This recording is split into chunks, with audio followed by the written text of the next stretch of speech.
Hey, what is up, everybody? This is steviebreech coming to you here, rolling into week 14 of the 2022 NFL season. Is it week 13 or 14? I'm lost there, but San Francisco 49ers going up against the Tampa Bay Bucs. We have the dream game of Brock Purdy going up against Tom Brady. Still trying to get over the injury last week to Jimmy Garoppolo being done for the year. Our second starting quarterback of the season goes down due to an ankle/foot injury, much like Trey Lance did at the beginning of the season at the Carolina game. I don't know, man. I just feel like this is a special football team. We got a lot of weapons. Even though we had the Trey Lance injury and we brought Jimmy Garoppolo back into the fold, I still felt like we had a really special team. Right now, Brock Purdy, Mr. Irrelevant, the last pick in the NFL draft. I don't really know what to think. I'm not going to cross my own team off of the list. They have as many weapons out there. Brandon Ayuk, Juan Jennings, Deebo Samuel. We got Elijah Mitchell if he comes back from his injury anytime soon. Christian McCaffrey, Kyle Juszczyk. I mean, we got Pro Bowler after Pro Bowler. We got great position players in great positions. One of my favorite guys on the offense is Juan Jennings. When Juan Jennings gets into the fold, I think the offense is basically running at 100%. Brock, being the guy as the backup quarterback coming up behind Jimmy, he is the guy that got to play the most during preseason. He is the guy that got to pretty much take all of the preseason second-team reps because Jimmy Garoppolo was banished to the practice field with the kickers and the punters.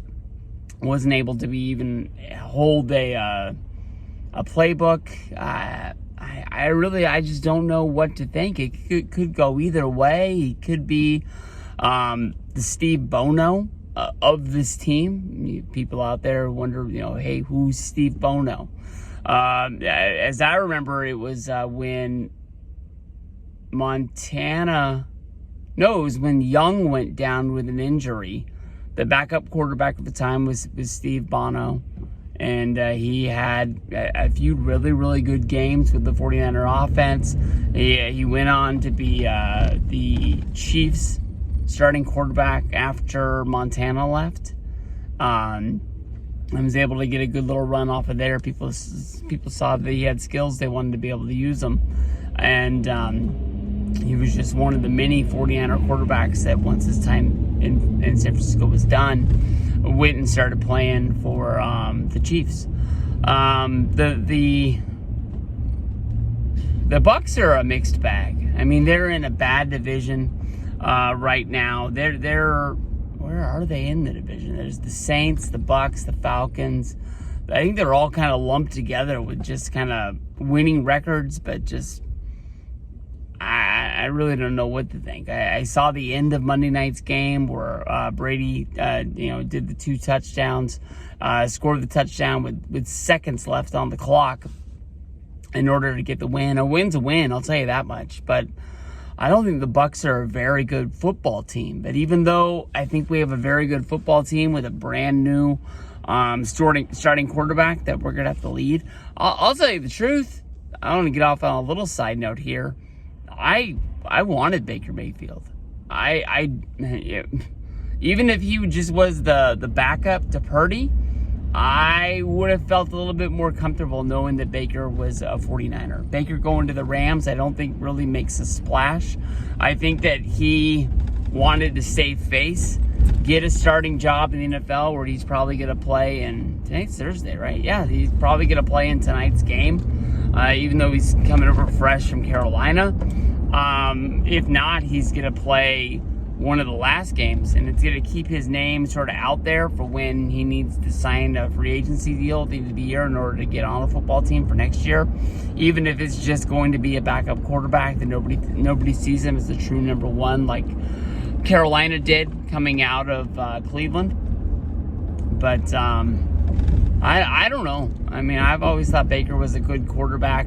I thought that he was a good quarterback in Cleveland. They didn't win as much as they wanted to, and they had a team really built that they thought was ready for the playoffs, and they did not succeed. So I think they blamed him, and I just don't get it. I think Cleveland is a place that believes they're going to be losers for life, and they just.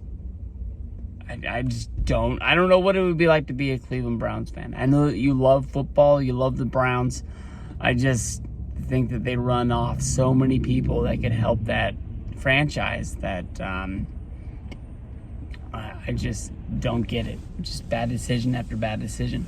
But the thing that was buzzing around about the Bucs is Tom Brady at the end of the year when he's a free agent going to go back to New England to help fix it before he's done and then ride off into the sunset. First argument that I did really like was Tom Brady wants to play, for as long as he can play in Tampa, where most of the games are warm. They're in a good climate. I think he could prolong his career there. Going to New England, they play games on the road. They play games in New England that are, not freezing, but they play a lot of fucking games in the rain and the snow there. And when you're getting older, that shit fucking hurts. I think that me and you, we walk onto a football field right now, we get hit by almost anybody. That shit's gonna hurt. But I don't understand it. And then on top of that, the problems that New England has, yeah, they could go out, they could sign a real offensive coordinator, but that offense has been a mess all season, where they basically have a defensive coordinator, Matt Patricia, the ex-defensive coordinator of the Patriots, who was the ex-head coach of the Lions. When you're a defensive coordinator, do you know some stuff about the offense? Yes, but when your specialty is not the offense and you're running the offense, it just doesn't make sense. And just having that sort of be what's leading New England, I don't see Brady going back there. Maybe Brady going to another team. Do I want to start the rumor of Brady coming to the 49ers? No. But could he go somewhere like the Raiders?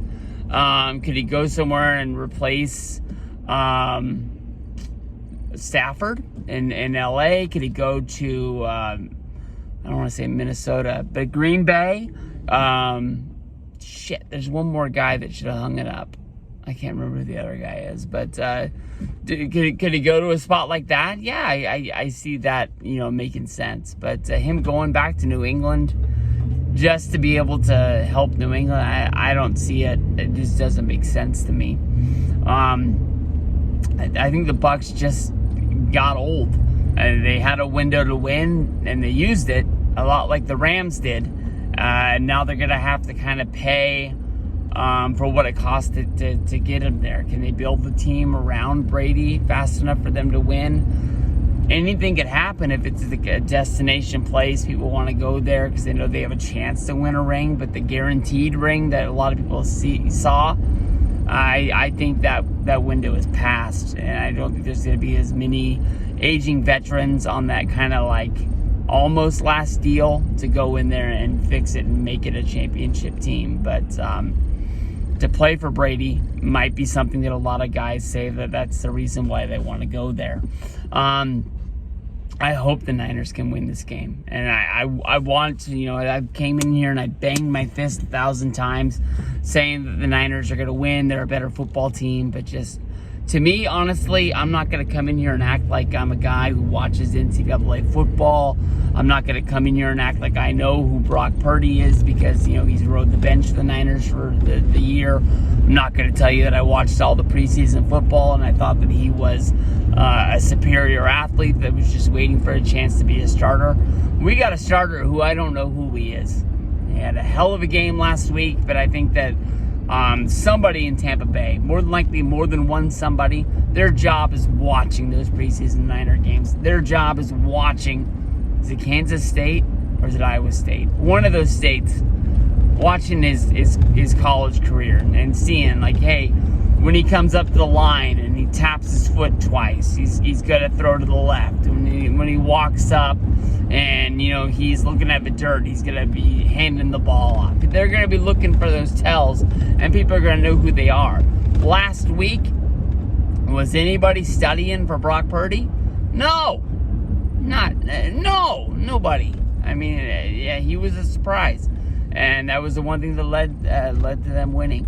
I think that, honestly, I don't think we can just hand the ball off and run 3-yard slants and think we're going to win here. But, I mean, I think we just have to kind of, this sucks to say. I think what we're going to have to do is kind of play Trent Dilfer like football with the Ravens. And was that 2001? I think that was Dilfer in 2001. Because Brad Johnson was the guy who won with the Bucs. Yeah, so it's Trent Dilfer. And just go out there, play football. You're the quarterback. But don't make mistakes. As long as you don't fuck it up, fumble the ball, or throw an interception, creating a turnover, we're going to be all right. Just lead the team down the field. You don't got to score every single time you touch the ball. But with that defense, if we can put some points on the board, we're going to win. I think that if the offense can score 17 points a game, I think we're fine. That's just me, 49er fan. Let's go.